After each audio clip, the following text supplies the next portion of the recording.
आप सभी को नमस्कार। 3D मैक्स ट्यूटोरियल के लेसन नंबर 8 में आपका स्वागत है।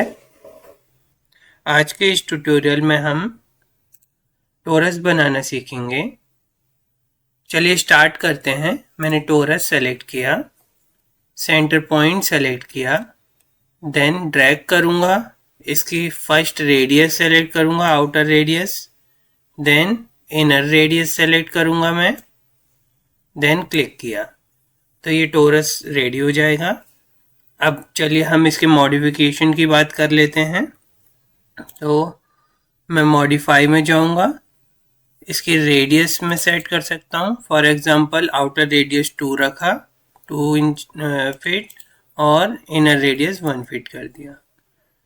तो इस तरह का मेरा एक टोरस तैयार हो गया। ये डोनट शेप भी बोलते हैं इसको, या तैरने के लिए जो ट्यूब यूज़ करते हैं वैसा भी है कुछ। अब इसके बाकी के ऑप्शंस हम देख लेते हैं। सबसे पहले हम इसके सेगमेंट्स की बात कर लेते हैं। तो मिनिमम हम 3 सेगमेंट्स इसमें भी रख सकते हैं। तो कुछ इस तरह से आपको ट्रायंगल शेप दिखेगा।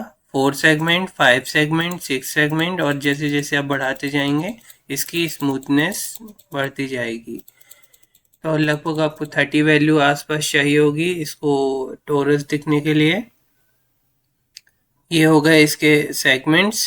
फिर साइड्स की अगर मैं बात करूं तो मिनिमम 3 साइड्स अगर आप देखेंगे तो, और इसका स्मूथ ऑप्शन मैं थोड़ा सा भी ऑफ कर देता हूं, तो आपको इसकी ज्योमेट्री दिखेगी कि ये कैसा है।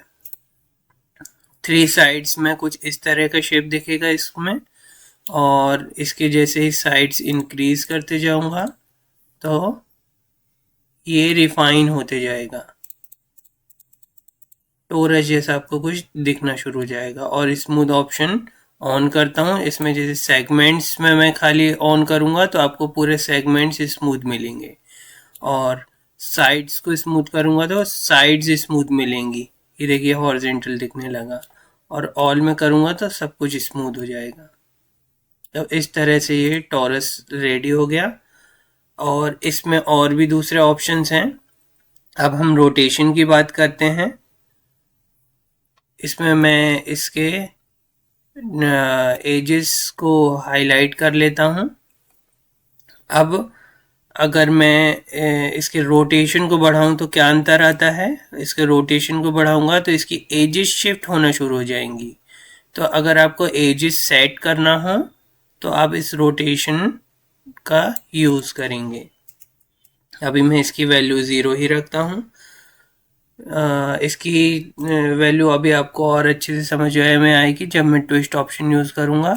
इसमें ट्विस्ट वैल्यू आप इंक्रीज करता हूँ तो देखिए ये ट्विस्ट होना शुरू हो जाता है इसकी स्टार्टिंग पॉइंट से। इसका बेस्ट रिजल्ट आपको देखना है तो कुछ हाई वैल्यू मुझे इसकी पुट करनी पड़ेगी। तो मैं यहाँ पे इसकी वैल्यू 2000 पुट करता हूँ, तो आपको कुछ इस तरह की एक ज्योमेट्री देखने मिल जाएगी।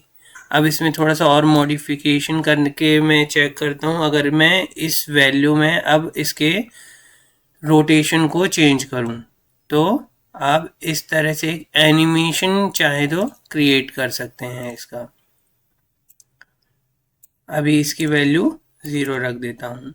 अब इसमें इसके सेगमेंट्स को इंक्रीज करूँ तो क्या आएगा, ये थोड़ा सा और रिफाइन हो गया। आपको कुछ एक फ्लफी व्यू दिखने लगा।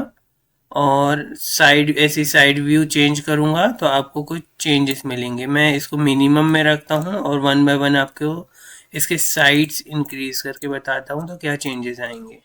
इस तरह से ये स्मूथ होती जाती है ज्योमेट्री।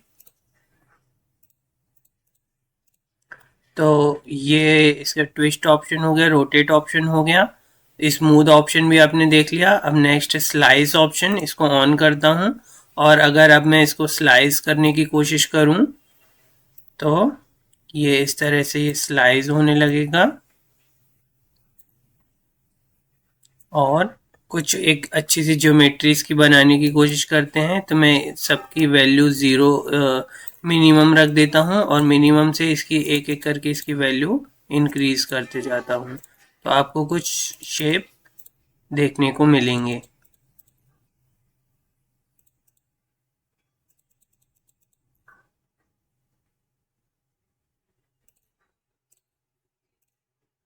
ये तो आप जो भी चाहें शेप इसमें क्रिएट कर सकते हैं, कुछ यूनिक शेप्स आप तैयार कर सकते हैं इसमें। आज की क्लास के लिए इतना ही। Thanks for watching.